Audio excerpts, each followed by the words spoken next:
Evening, everyone. Welcome to the May 4th regular meeting of City Council. I'd like to first recognize that we are gathered on the traditional territory of the Snuneymuxw First Nation. Our clerk tonight is Ms. Sheila Gurry. We also have Councillor Brown attending electronically. Welcome. Tonight's regular meeting of Council is being held in accordance with the Community Charter and Council Procedure Bylaw 2018, number 7272. If during the meeting any member of the gallery has a question regarding an agenda item, please write down your name and the agenda item on the question period sign-up sheet, which is on the table to by the double doors to my left. And please note that Council Procedure Bylaw states that questions will only be taken on staff reports, consent items, or other business items. Looking around the audience tonight, I'm not seeing anyone I know to be obstreperous, and I'm sure you're all conscious of the decorum necessary in council chambers. I think I've met all of you at one time or another, so I'm not going to read out the usual warning, so to speak. The first item on the agenda is the introduction of late items, Ms. Gurry, and we have one. Yes, thank you, Your Worship. The late item this evening is agenda item 15B, Nanaimo International Jazz Festival Association, request for letter of support regarding BC Community Games grants application. And that's it, Your Worship. Thank you very much. Motion for adoption of the agenda is amended. Moved Councillor Thorpe, seconded Councillor Perino. All those in favor? Any opposed? None. Motion for adoption of the minutes is circulated. Moved Councillor Eastmere, seconded Councillor Hemmons. All in favor? Any opposed? None. Mayor's report. I do have a number of items tonight, so bear with me, folks.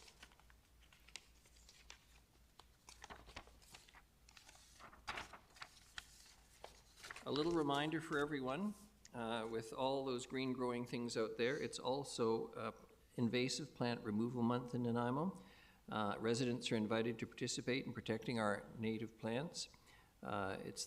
The City of Nanaimo partners with community groups and the public for invasive plant removal in our parks as part of the Invasive Plant Removal Month. At the end of the month, the city will be offering a drop zone where homeowners can get rid of their invasive plants for safe disposal as a way to encourage and raise awareness of the impact that these can have on our parks and natural areas.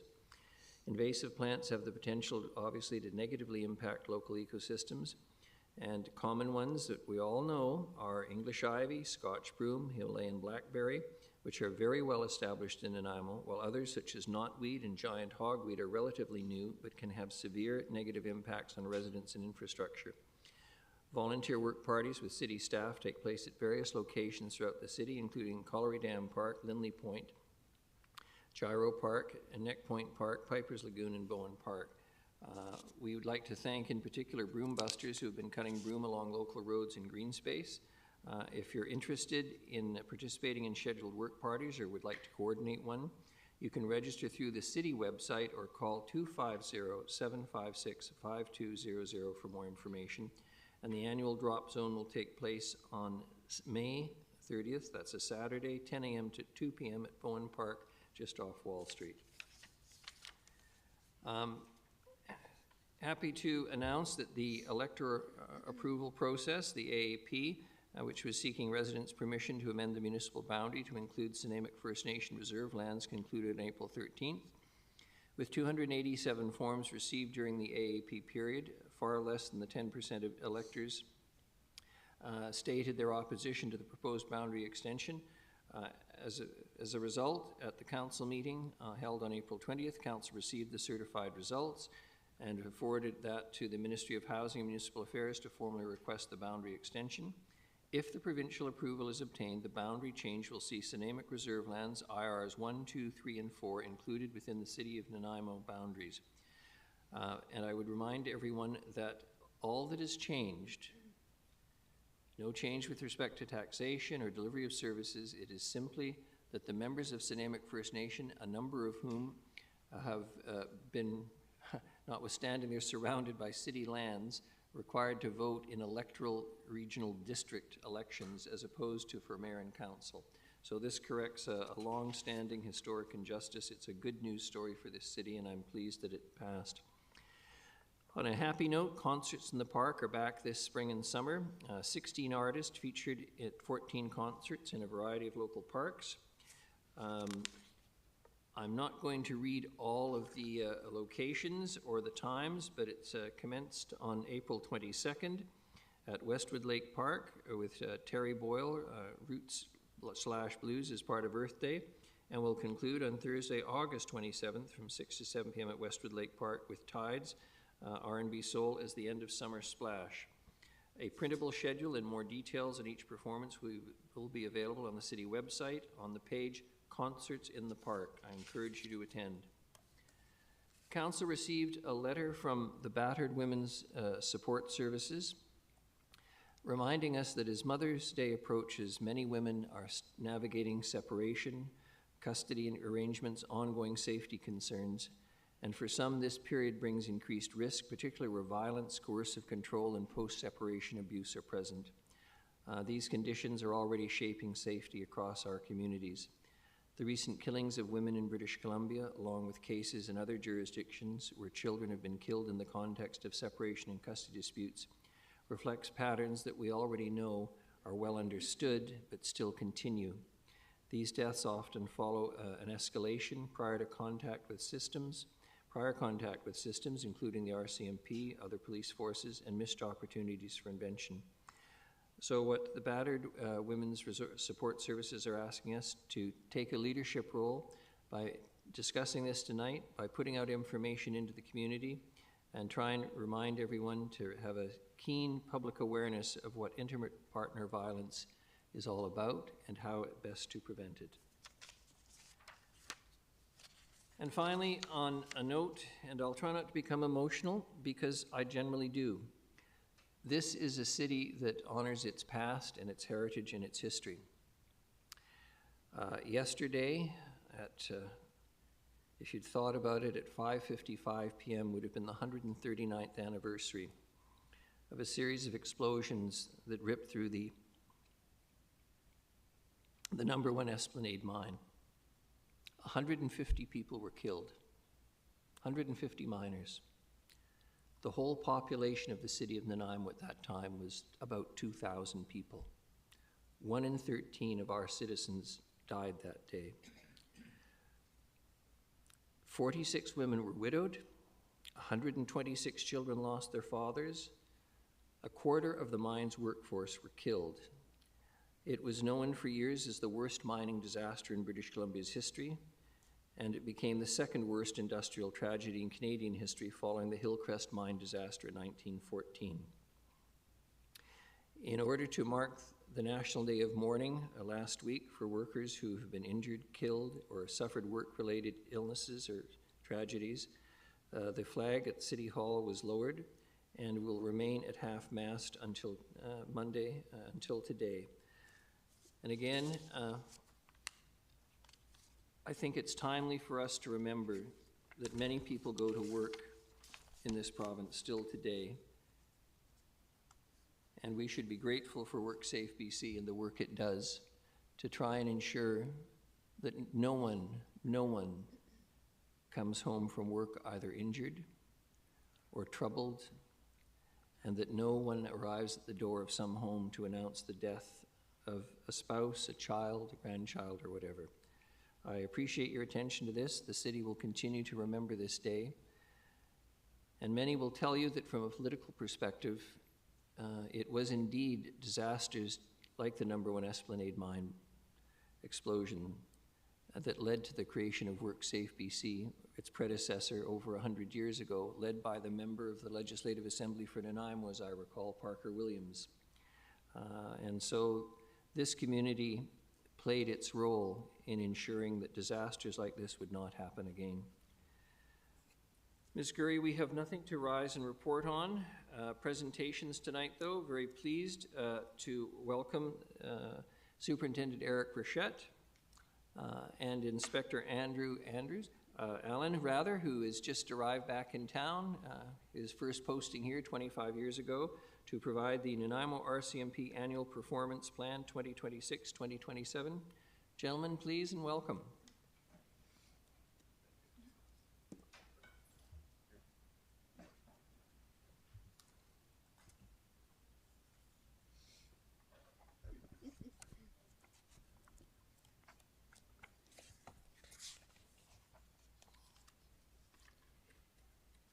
Well, first of all, Your Worship and council members, thank you for having us tonight. We will quickly go over some crime statistics comparing 2024 and 2025 and go over some of the priorities for the next fiscal year.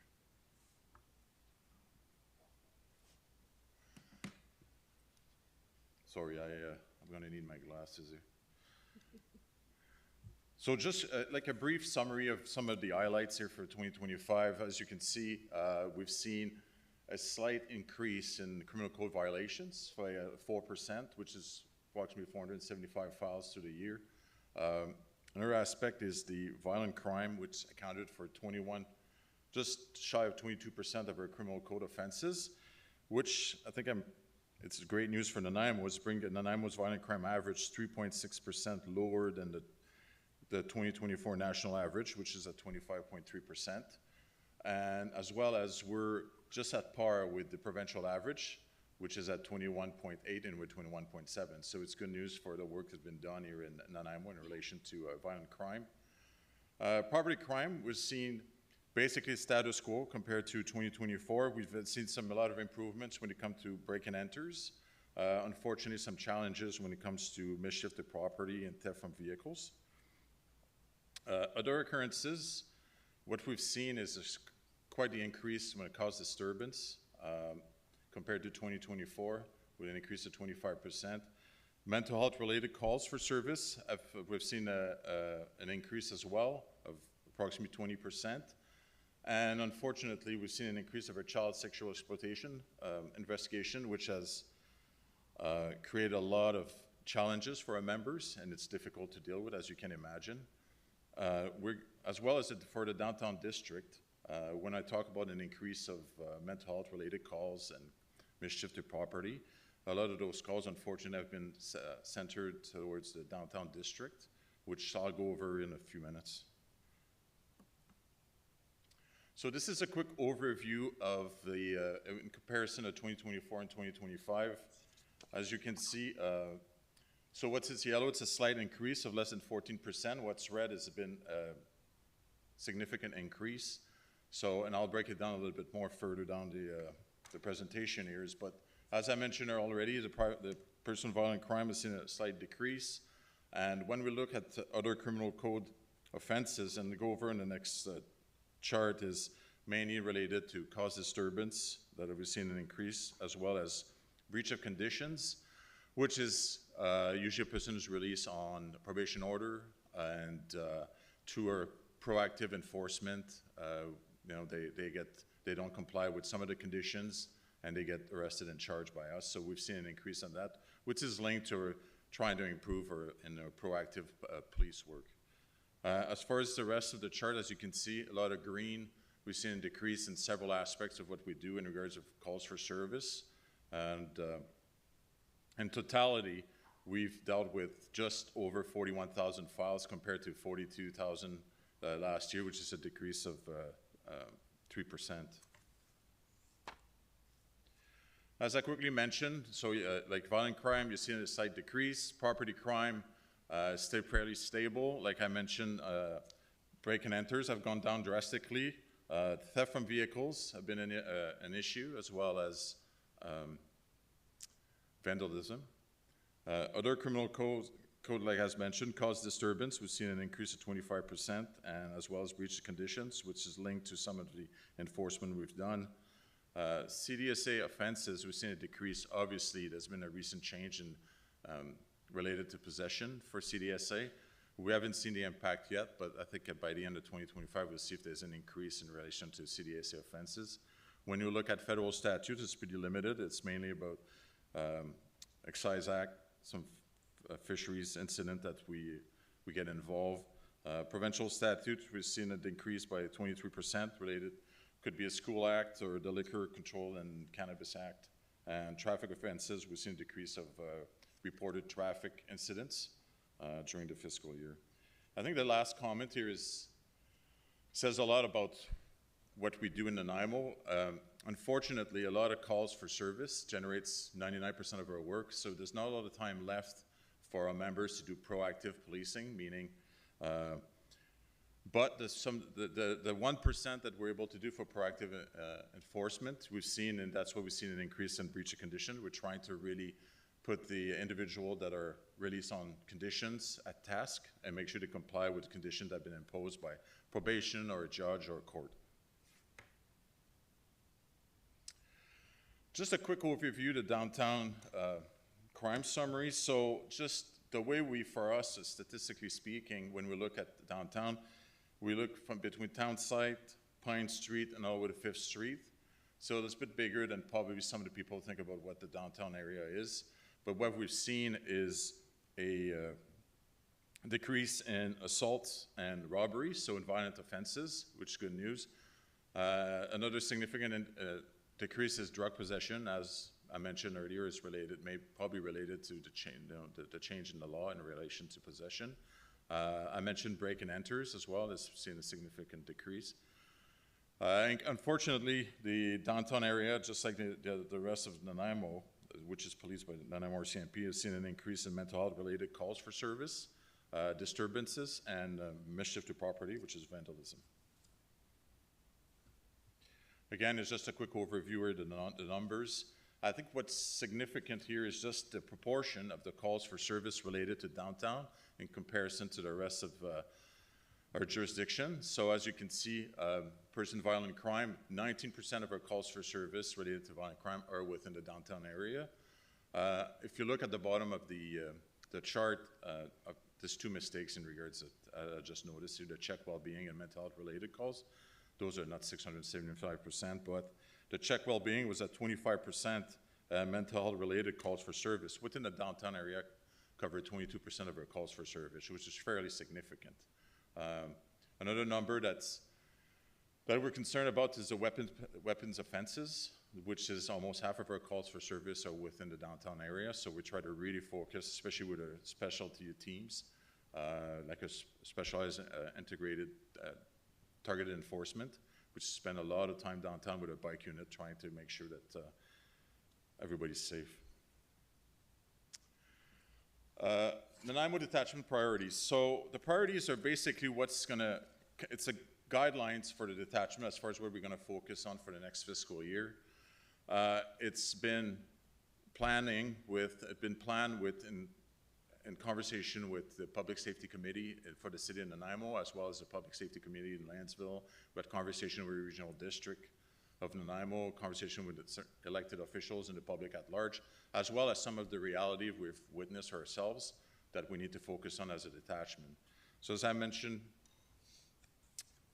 earlier, so the REVOR program, which is our site team, it's one of our main tools for crime reduction. We've had a lot of success. We were able to get funding to two main operations we've done that have been quite successful. We focus on violent offenders. We did some work in regards of Port Place Plaza and some stores in the North Nanaimo as well in relation to shoplifting, linked to certain issues with mental health and addictions. So we've received funding and had some planning in regards of operations that have been quite successful. So in the future, we want to keep working on that and requesting funding and focus on the REVOR clients as well as our chronic property offenders that we've seen with like the increase of vandalism and theft from vehicles. So there's something we're going to need to focus on in the future. The PTEP, which is Provincial Tactical Enforcement Priority, is led by our drug team. It's mainly to focus on what we consider mid-level drug trafficking. So again, it's related to funding from the province. We have a team of several officers dedicated to that team. We're just gonna, next week we have a new sergeant that's gonna be the lead on this team, and we expect to have a few projects on the go for next fiscal year. And obviously it's one of the priorities that have been identified with partners and just having conversation with the Public Safety Committee. Youth, obviously it is an issue in Nanaimo in relation to a certain core group of youth that we've been having issues. We've had a lot of enforcement actions, but we try to do more than just enforcement. We want to work with our partners, especially the Ministry of Children and Family Development, as well as the Restorative Justice Program, just trying to find solutions, working with the school as well. Our school, a youth unit that's quite active in all the schools, as well as making sure they deal with youth that may not be regularly going to school but are causing issues, and trying to direct them to a better path and make sure they, they don't have to deal with the police on a regular basis. So it's a priority that's been identified by all our partners and as well as internally when we have conversation with our membership. Road safety, every time someone talks to me about policing, they meet me at a coffee shop or when I'm walking around or friends or road safety is always, traffic enforcement is always a topic of conversation. So that is why it's part of our priorities. Combat impaired driving is always important. We always participate in any national traffic enforcement program. Obviously, there's an aspect of it, the road safety is through education and enforcement. I can say that last year, even though I mentioned that there's only about 1% of our work is proactive, we did quite well when it comes to road safety. There's always room for improvement, but we've enforced at least close to 300 impaired driving charges. Some under the Motor Vehicle Act, a lot of them actually, like the 90-day prohibition or the 3 days, but we've done as well several criminal code impaired driving investigations, as well as obviously there's an education aspect, but we try to tell our officers if you pull someone over for a traffic violation, that, obviously there's discretion, but if warranted, we want to make sure that violation tickets are served, and we served just over 1,700 tickets last year. And I should remind, on every ticket, there's up to 3 charges. So it's a lot of enforcement that's been done, as well as some education. And like I mentioned, it's always a topic of conversation wherever you talk to in relation to traffic, road safety, and complaints of people speeding, etc. Employee wellness. So that's obviously an internal priority has been identified, and it's always part of our priority because it's such an important aspect of what we do. Being a police officer is a difficult job, and our role as senior leaders is to support our employees as best as we can. We support them to making sure the morale of the members is good, making sure they have all the tools to succeed in their jobs, and we try to support them as best as we can when there's injuries involved that are physical or if it's stress injuries, that there's support from us, there's support from health services, and that is why we have a sergeant fully dedicated to that process, that program, and we liaise with our members, even if they've been off for several months, on a regular basis, make sure that to find out anything we can do for them to be better, come back to work as soon as possibly available and possible for them. And as well as, obviously, it's a double purpose of making sure we have proper staff on the road and be able to probably do a little bit more in regards of proactive work. When I talk about ensuring employee wellness through education awareness, we bring guest speakers on a semi-regular basis in relation to wellness. Nutrition is a big one, sleeping issues, especially for our general duty officers that do shift work, and as well as a lot of our detectives that work extensive hours sometimes, and it's always difficult to try to maintain the work-life balance. Inclusion and reconciliation is always important for us to work with our First Nation partners. So we have a dedicated team here at the detachment. We have 2 officers that are part of our IPS team. Obviously, it's more than just the 2 of them. It involves all our officers, and they're all encouraged to attend our First Nations communities, and as well as attend any special events. We are involved on a regular basis, obviously, with senior management and all the managers and directors, and just having open conversation in regards of challenges they may have and anything they would like to see from us.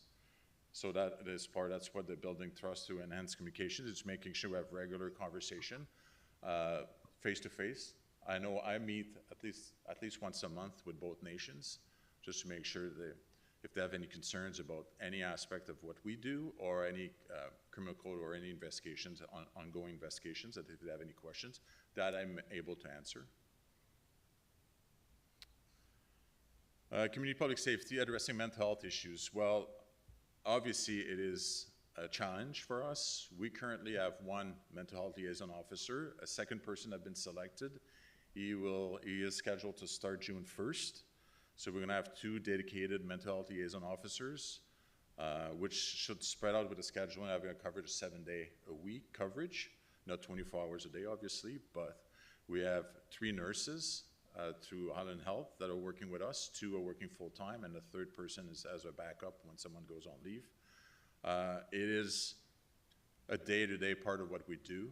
A lot of time, if you deal with a situation, there's a lot of times there's a mental health aspect related to that. So the other aspect of having a MHLO program is they can focus on, I would suggest maybe repeat offenders. So the individuals that we get ongoing calls for service, I have one in mind in the last 2 weeks we've dealt with every single day.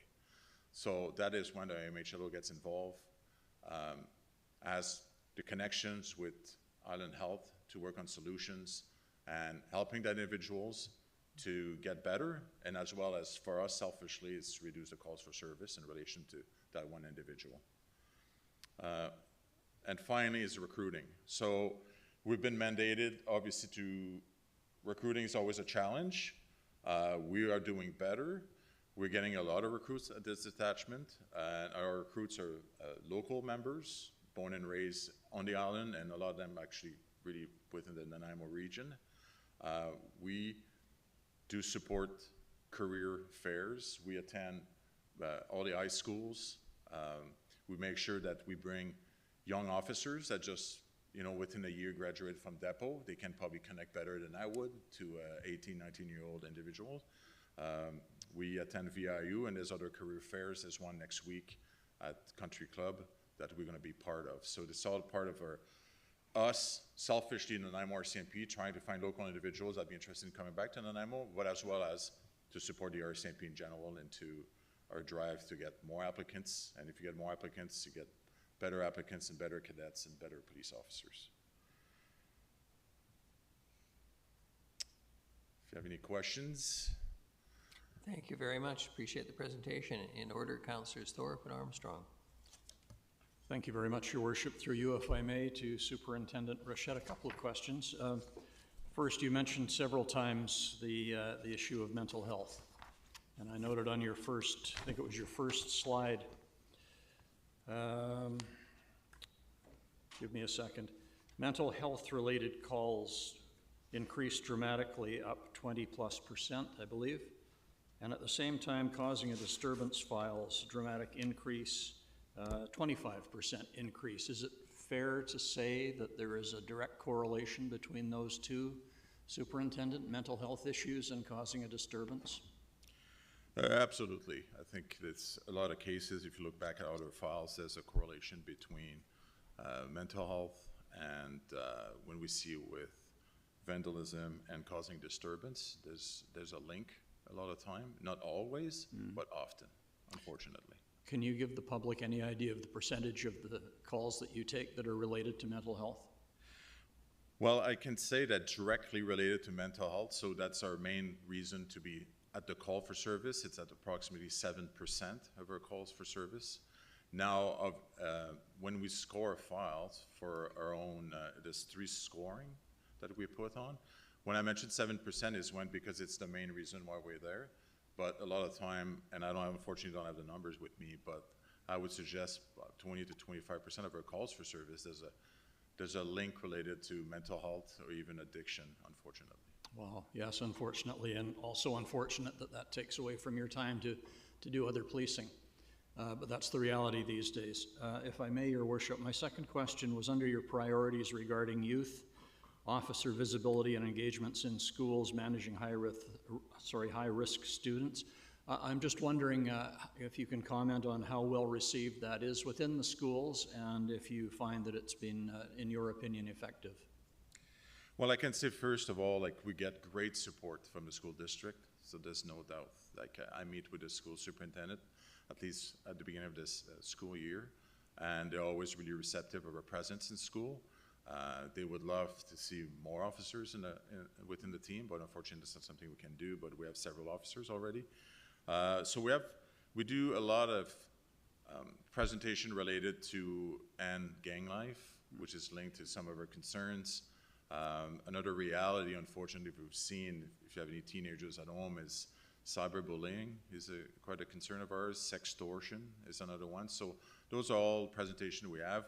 They're really well received, and we just can't keep up with the demand, quite frankly. Great, thank you very much. And if I may, Your Worship, just a comment in closing. Last weekend, the city held a welcome reception for families new to Nanaimo from other countries. And His Worship spoke at that, of course, and I want you to know that he made a point of informing those families that although they may come from countries where the police force was not seen as trustworthy or friendly or effective, they have come to a community where our police are just the opposite. They are friendly and supportive and approachable, and that these families should have no concerns about reaching out to you because you're there to help them. And I thought that was very appropriate for the mayor to say. Thank you for your service. Appreciate it. Thank you very much. Thank you. Councillor Armstrong. Thank you. Later on in our meeting, we're having other business where recommendations were made from our Public Safety Committee to Inspector Tate, who presented. Two of them you've touched on, which was toxic drug crisis and mental health. The other two concerns that came up was restorative justice. Can you speak to if the detachment is still regularly using restorative justice? Yeah, absolutely. So unfortunately, I went maybe a bit quickly to my presentation here, but no, point number 6B is the restorative RJ program. Yeah, it's in the forefront of what we do. It's a win-win for us. Obviously, if someone agrees to go to the program, an accused person as well as victims, it alleviates from members to having to attend court. So when we're looking at the lack of time for proactive work, it's a great tool for us to maybe increase our proactive time. I'd like to mention as well as, and I always when I try to push the program is, a lot of time when you talk to victims afterwards, they're way more satisfied with the end result in comparison than when it goes to the court process. Obviously, there's a time and a place, but if it's well supported by all parties. And the other aspect too is, it's not like person's going away scot-free because they went through the program. You have to complete the program. So if you don't complete the program, it goes back to square one and it goes to the court process. Thank you. And then my second question was, and I don't think you touched on it, was the release procedures for the prolific offenders. A concern was raised that there was a lot of prolific offenders being released. Can you comment on what is happening now with the new programs? So the new program, mainly like if they're identified as prolific offenders, they're considered what we call the REVOI program, which is led by probation. We just wanted to participate in the program. So our position and position as well as Crown Counsel dedicated to REVOI clients is, if a REVOI client is arrested for any offenses, we are seeking remand, which means we're asking for the person to remain in custody. Now it's obviously at discretion of the court to decide if they are to be remanded, and if they're released, we supply conditions that we could enforce in relation to releasability. But our position is always for REVOI client or prolific offenders or anyone with a long criminal history is we're seeking remand. Thank you very much. Thank you. Councillor Manley. Thank you, Your Worship, and thank you for the presentation. I was going to follow on a similar line about the REVOI program, but also the C-Site, which is Special Investigations and Targeted Enforcement. Those programs, REVOI is 3 years, C-Site's a little newer, but those are those the downtown results? Is that a result of these kind of programs that we were seeing a decrease in some of the activity, the criminal activity in our downtown core? Yeah, absolutely. So like the site program started approximately 3 years ago, and the first aspect of it was a REVOI. So it was really strictly focusing on prolific violent offenders, and you see the results with the enforcement done, that we've seen a decline in violent crime. Now they created the C-Step as well as CPOI, which is related to property crime, prolific offenders. So that's going to be the next part of what we're going to focus on in relation to, because we talk about theft from vehicles and vandalism and mischief, and so that's something that we're going to try to focus on, obviously, and keeping in mind that obviously prolific offender and violent offenders, but yes, this program has been quite successful, and we intend to keep going with it. And you've had a targeted program in our downtown Port Place. I understand that was part of these programs. Yeah, absolutely. So we had that project in last October, and then we did the same type of project just before Christmas in North Nanaimo. The other aspect of it too, I guess I should probably make a quick comment in regards to that. Like, We don't want to just focus on downtown Nanaimo, obviously. There's issues in other part of the city that we want to, in our region, that we want to work on, and that is why we, just before Christmas, we focus on more like North Nanaimo, the stores and the retail stores there. But obviously, it's all intelligence-led. It's all led with our crime analysts. We just look at stores that have been hit the hardest. And again, it goes back to the fact that it's all linked to, if you don't report, we don't know. If you report, then a crime analyst can come up with a list, and usually we look, okay, what's the top 3, what's the top 4? And then that's where we use the C-STEP program to focus on. And you've mentioned that if people do report these kind of crimes like shoplifting and things like that, it actually assists with the statistics so we get more funding in the community. So encourage people to report criminal activity when criminal activity is happening, whether they're frustrated or not. No, absolutely. And I know sometimes it gets a bit of a fatigue of reporting center, like minor incidents. And a lot of times there's expectation that things we can and we can't really do, but it is important to report. It's the first step. And then we can't go from there and then decide what we can do next. Okay, thank you. Thank you very much. Gentlemen? Thank you. Appreciate the presentation and the work you continue to do. Thank you. We've got committee minutes, finance and audit, just for receipt. Then on to a motion for adoption of consent items. Ms. Gurry? Yes, thank you, Your Worship. So it's noted as separately addressed consent items, but it's really the only consent item, and it's from your GPC last week. And at the discussion, I believe it was noted that we would be coming back with a motion that addresses the financial implications. So the motion in front of you is to state where the funding would come from for the position and in 2026, and then the subsequent years would be discussed during your budget deliberations this year. So staff have put forward two different options for you. The first option, Mr. Holm could maybe explain, and then the second option is there as well for your consideration, and it's basically just with the financial implications of the motion from last week.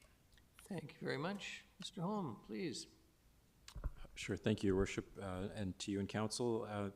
The presentation by Mr. Nielsen and his report with respect to building permit function review included a recommendation that would have seen the addition to the development engineering section, addition of a staff member to that section, but the idea at the time the motion was put forward would be that the position would be vetted through the budget process, so a business case developed for that, and that it brought through the budget process. The committee recommended that rather than delaying, that would, I guess, delay implementation of that position, that council move forward immediately with that. Mr. Nielsen had recommended a engineering development technician, and there are two different levels of positions in the development engineering section. There's a senior engineering development technician, and then just a standard development engineering development technician. Our plan would have been to bring forward a business case recommending senior engineering development technician. Mr. Nielsen didn't do a detailed review of that section specifically. He just identified that there's a need for additional staffing in that area. So, speaking with Mr. Nielsen, he is supportive of what's proposed here. Is staff recommendation would be to add a senior engineering development technician rather than an engineering development technician, which is a more entry-level position. The senior position would help with the review of complex projects, would help with mentorship and succession, retention, recruitment, and also supervising consultants, which is another area that Mr. Nielsen recommended that section look for additional support. So just feeling that this would be a better solution staffing-wise. we put forward these two options. The one, the engineering development technician was the strict wording from Mr. Nielsen's report, but the senior engineering development technician would better support the section. I'm happy to take questions if you have any. Thank you. Thank you very much. So you're recommending the lead actor, not the understudy. Councillor Perino, Armstrong, and Gesselbrock in that order. Actually, Your Worship, I was going to ask what the difference was, and also now that our CAO is back, although he's temporarily away, I'm just wondering what his recommendation, given his feelings on it. But other than that, I can wait. I can wait for that. Thank you. Thank you. We'll go to Councillor Armstrong. Two questions through you, if I may. The first one, I don't know if it's Mr. Rosen or Mr. Holmes can answer this. Would it be difficult to fill that senior engineering development technician? I know we've got lots of vacancies that have been difficult to fill, so I'm just wondering which would be easier to fill and what time frame we'd be looking at. Thank you, through your worship. Good question from Councillor Armstrong. So I believe that's part of the intention with the senior position. I think it would actually be easier to fill than Okay. the Thank you. engineering development technician, easier to fill and retain, and would help with review of the complex projects and provide mentorship and succession So, opportunities. and then my second question is, through you again, it's on the funding through the Strategic Infrastructure Reserve Fund, and is it correct that there's 350,000 left in that fund, or is there more? Ms. Mercer. Through your worship, there is sufficient funding within the Strategic Investment or Infrastructure Reserve to fund this position for half the year in 2026. And how much would that leave council for other projects if required? I think it was, sorry.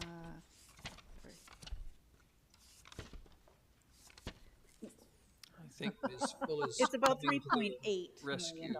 Ms. Mercer. Go ahead. Ms. Fuller, please, welcome.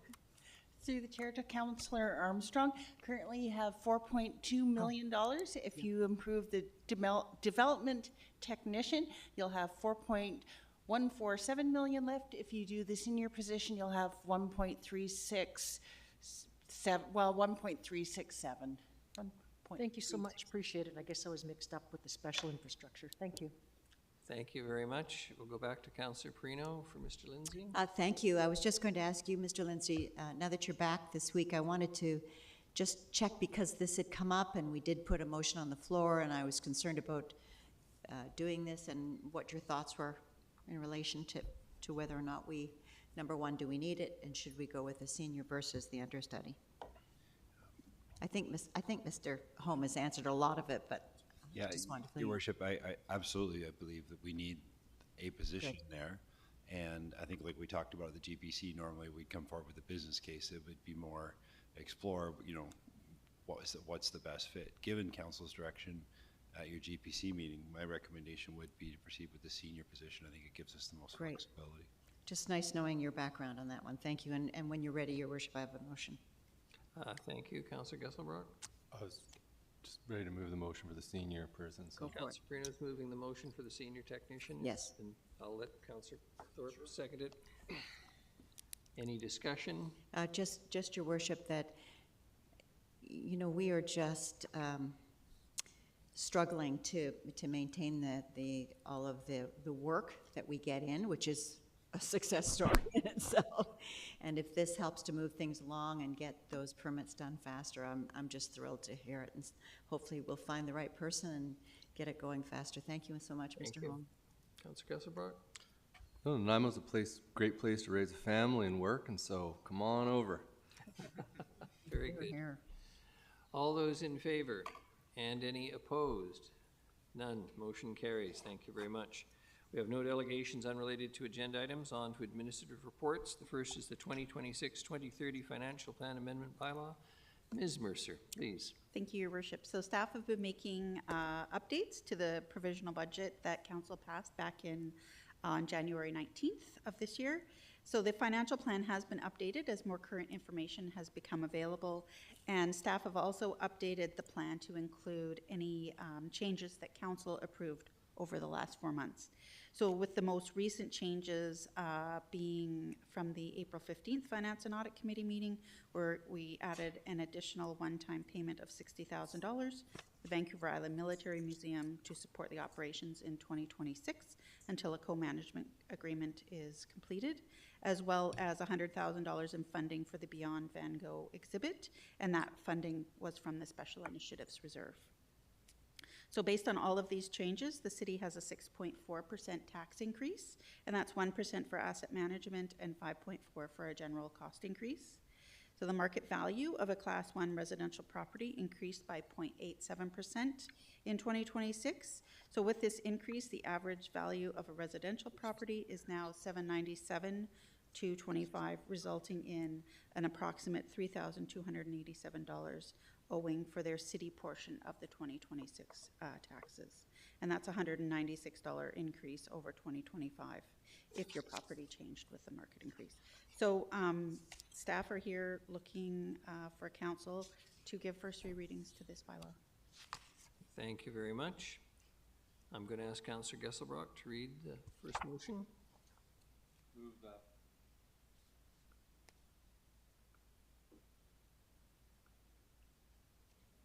Move that financial plan amendment bylaw 2026, number 7436.01, to amend the 2026-2030 financial plan, pass first reading. Seconded, Councillor Thorpe. Any discussion? Not seeing any. Councillor Gesselbrock. Do we have to Need a vote? motion to call. Oh, sorry, vote, yes. All those in favor, any opposed? Not seeing any opposed. Move that pass second reading. Seconded, Councillor Hemmons. Discussion? All those in favor? Any opposed? None. Motion carries. And I move that it pass third reading. Seconded, Councillor Armstrong.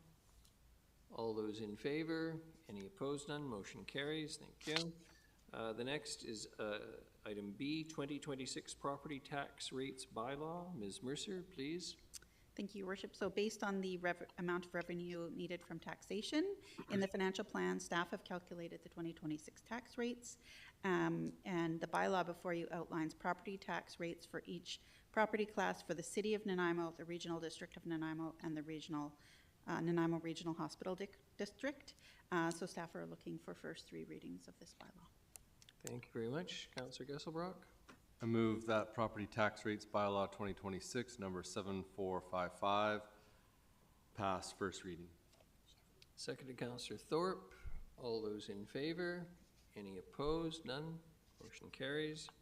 I move that the bylaw pass second reading. Seconded, Councillor Eastmere. All those in favor? Any opposed? None. Motion carries. I move that the bylaw pass third reading. Seconded, Councillor Manley. All those in favor? Any opposed? None. Motion carries. We're on to item C, Building Community Strong Fund Direct Delivery Stream. It's an impressive title. Ms. Mercer. Thank you, Your Worship. So the city has an opportunity to submit an expression of interest application to the Federal Building Community Strong Fund Direct Delivery System. There's a few different streams for this particular fund. This stream will provide approximately $6 billion over 10 years, starting in 2026-2027, to support regionally significant project climate adaptation and community infrastructure. So funding will be prioritized for shovel-ready projects that can start over the next 12 months and have at least a Class C estimate. So at this time, the percentage of funding allowed per project has not been disclosed in the program information, nor has the timeline for when funding will be announced. Staff have selected the following 4 projects to put forward on the criteria presented. So the 4 are the Public Works Yard update, the Milestone Trunk Sewer from East Wellington to Westwood, Loudon Park improvements, and the Stadium District Amenity Building. So if the expressions of interest result in an invitation to submit a full proposal for funding, staff will bring back a report to council for your approval to apply. So staff are here to answer any questions that you may have. Thank you very much. Councillor Prina, Councillor Thorpe. Thank you, Your Worship. Just a quick question, and I apologize if I missed it in the report. Can we not apply for funding to help with all 4 projects? Through your worship, yes, so it will. Will be? We're gonna apply for all 4. Okay. Put an expression in. If they come back with all of them or one of them, or Okay, then we would have to submit a full application. great, thank you. We're just making Santa's list. No, this is good. Councillor Thorpe. Thank you very much, Your Worship. Through you, if I may, to Ms. Mercer, I appreciated the report, and I appreciate the rationale for not including the Maffeo-Sutton washroom improvements, which I think are long overdue. However, I take your wise advice on your recommendations. I did note the absence of any reference to the South End Community Center, and I'm assuming that's because that project would not be shovel-ready within 12 months, and I'm seeing hearty nods there. All right, thank you very much. Thank you very much. Councillor Easter making the recommended motion. Councillor Armstrong seconds. Before we vote, I just want to say thank you to staff. Never an easy job to put these things together, and it's a good list, and may we be lucky. All those in favor? Any opposed? None. Motion carries. Thank you. The next is the Protection Island Broadband Project Letter of Support. Ms. Mercer, please. Thank you, Your Worship. So the Protection Island Neighborhood Association is looking for a letter of support from the city to access funding through the Canada-BC Broadband Partnership called Connecting Communities BC Programming. So this fund will be used to provide infrastructure to Protection Island residents to access better high-speed internet. So City West will be submitting an application for Protection Island. And because Protection Island is within the city of Nanaimo, a letter of support is needed. There is no cost to the city for this project, and I understand that there's some representatives from City West as well as the Protection Island Neighborhood Association here to answer any questions. Thank you very much, and I want to recognize the number of folks who've come over tonight for this. I don't want to deny you your moment in the sun, but I suspect this isn't going to be terribly contentious. If someone cares to make the recommended motion, move Councillor Thorpe, seconded Councillor Perino. Discussion on this? Yes. Councillor Perino? Just to say, Your Worship, this is long overdue. Glad to see it happening. Good, thank you. Thank you. Anyone else? It's always good to see Protection Island united around an issue. All those in favor? And any opposed? None. Motion carries. Thank you. The next is development reports. Zoning bylaw interim corridor area amendment. And we don't have a presentation on this. Someone care to, Councillor Gesselbrock?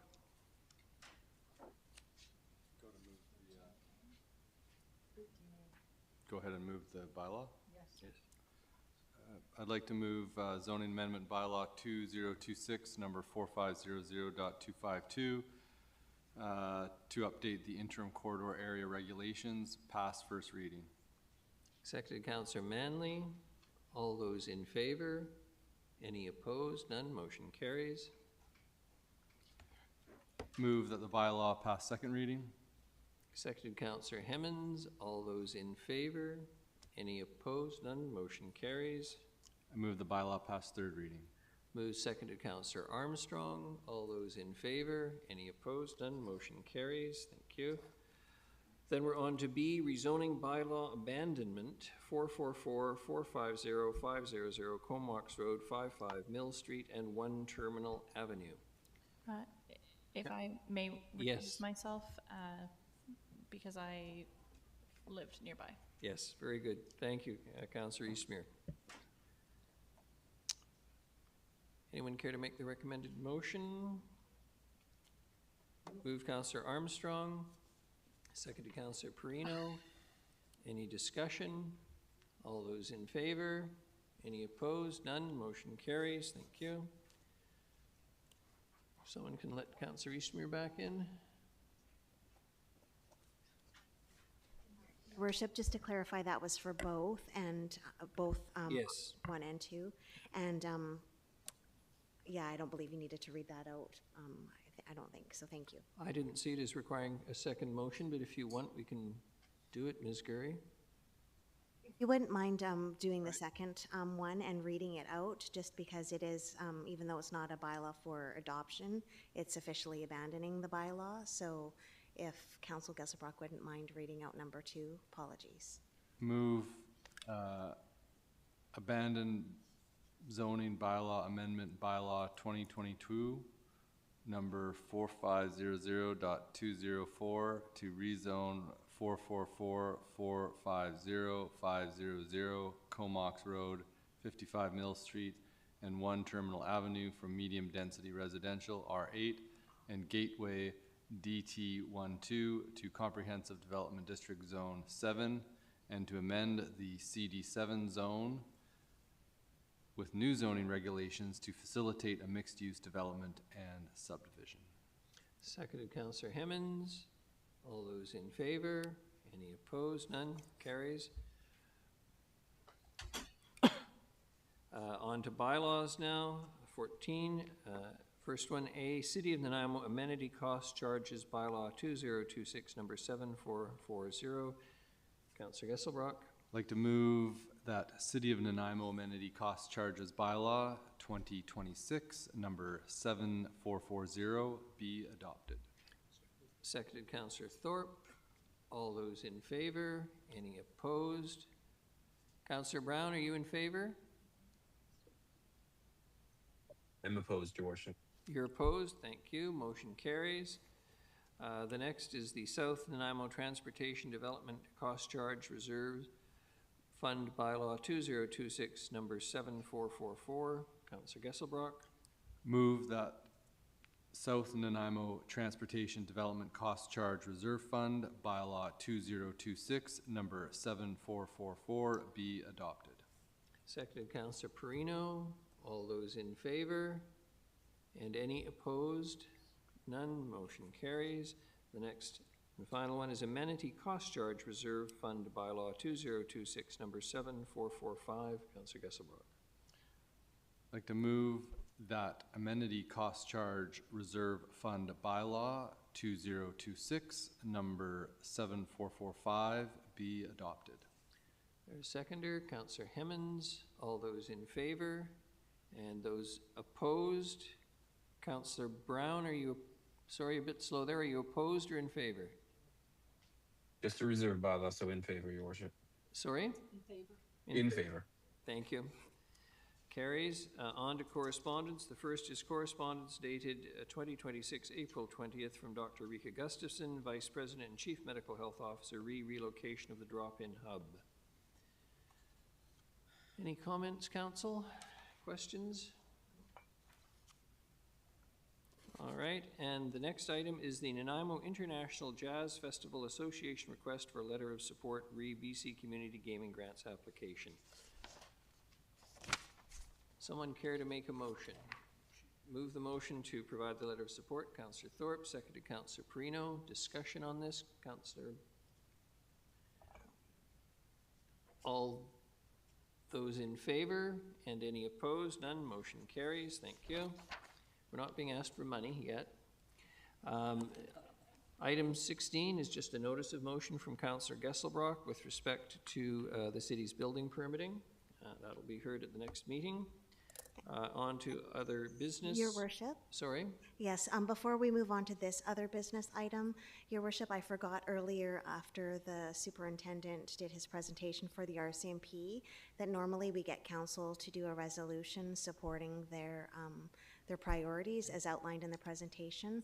So I have it on the screen there in front of you that would, just for their paperwork, would have council supporting their priorities as outlined in their report.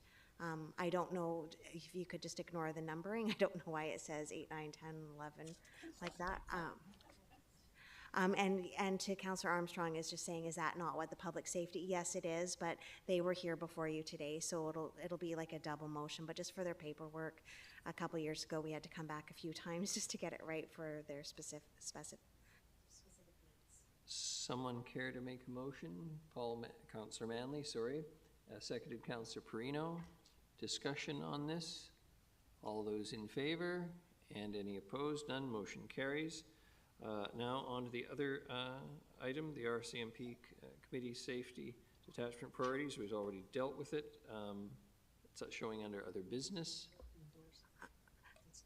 So, Your Worship, this was deferred to after council heard from the RCMP themselves. So this would have been under consent items previously, and Councillor Armstrong wished for it to be considered after hearing from the RCMP.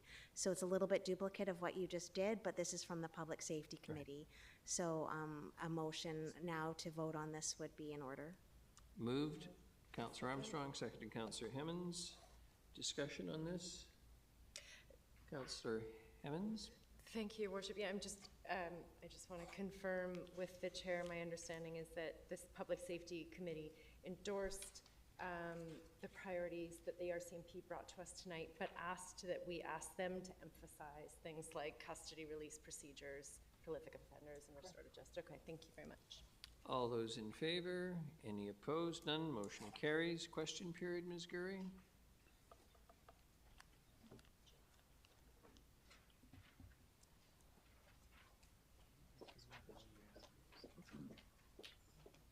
Thank you very much. Mr. Annesley, good Hi. evening. How are you guys doing? Yourself for the record. Yeah, You've got Jeff a question Ansley, on 10B. 6135 Kiara Place. Just wanted to ask a couple of quick questions. I kind of know this, but this position would be fully paid by property taxes after 2027, if I'm not mistaken. Is that correct, or? Okay. Ms. Mercer, that's correct. Okay. Ms. Fulla did do a good job. It was a lot of my questions, but sorry, I missed some of the numbers. What was in the strategic, what was the number she said again? I think it was 4.6 or 4.2, I can't. Councillor Armstrong? Right now, there's 4.2 million, and if we go with that. Oh, I need my mic. Okay, it was 4.2 million, and if we go to the senior one, it's gonna be 4.1367 remaining. 4.136, okay. And then what was the junior staff member, The sorry? junior one would have been 4.17, so a difference of point. So 50,000 to about 75,000. Okay, thank you. Thank you very much. Motion to adjourn, Councillor Hemmens, seconded Councillor Perino. All those in